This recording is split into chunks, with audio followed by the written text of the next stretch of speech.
Olá, pessoal da live. Meu nome é Everton Araújo Campos.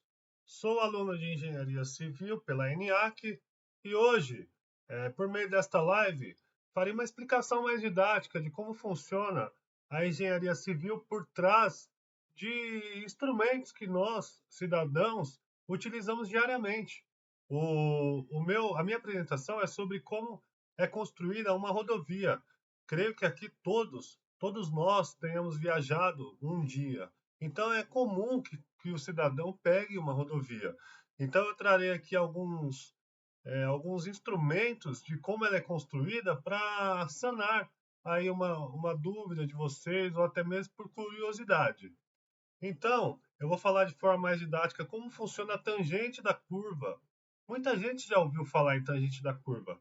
Entretanto, a gente complica um pouco na hora de estudar por meio de uma forma tradicional. Então, eu vou passar de forma mais didática. O que é a deflexão de um ângulo, o raio mínimo de uma curva, a inclinação, a largura de pista de rolamento. Por que você consegue ficar com o carro ali sem ficar passando naquelas tartarugas toda hora? E o que é super elevação, super largura? Tudo isso faz parte da construção de uma rodovia e, quando não faz, prejudica a sua viagem. Então, uma rodovia com tecnologia, uma rodovia atual, tem todos esses elementos que te traz conforto e segurança na viagem. Então vamos lá. O raio mínimo para que você possa ingressar numa rodovia a 80 quilômetros por hora, conforme a tabela do DENIT e do DER, você no mínimo deve ter um raio de 300 metros. O raio é o meio da circunferência, como aqui na imagem. Então, até o meio da circunferência eu tenho que ter 300 metros, para que essa curva seja confortável e segura. Então aqui eu trago um transferidor, eu tenho a deflexão do ângulo de 80 graus. Aí eu tenho um cálculo a se fazer. É a deflexão do ângulo dividido por 2, que dá 40. Aí eu busco a tangente. Qualquer calculadora, você consegue buscar a tangente de 40, que dá esse número aqui, 0,8391. Eu multiplico esse número pelo raio da curva, que é o raio que está lá na tabela do DER e do NENIT. Então eu tenho 251 metros e 73 a tangente dessa curva. Ou seja, desde o momento que você ingressa a curva do ponto A até o momento que você sai da curva no ponto B, você percorre 251 metros.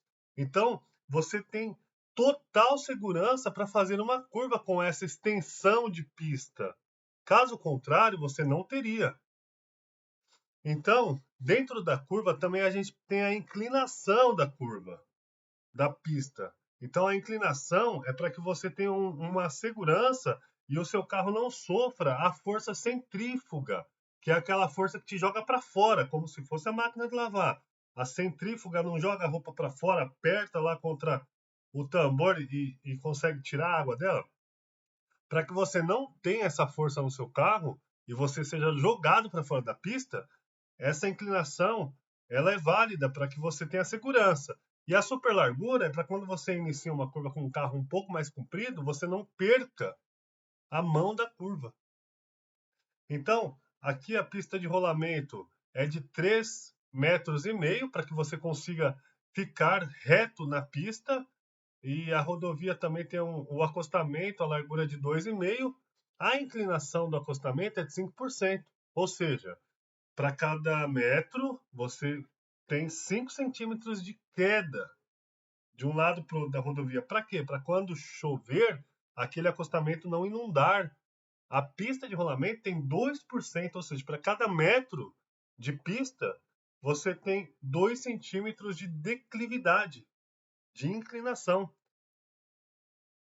Então, também temos a inclinação de uma curva vertical.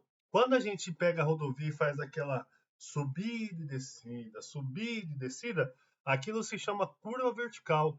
E qual que é a inclinação para uma curva vertical? Para que você não perca a visão se tem carro acima, se tem carro abaixo, é de 8%. Ou seja, para cada 100 metros de rodovia, você não pode subir nem descer mais de 8 metros, porque a inclinação é de 8%.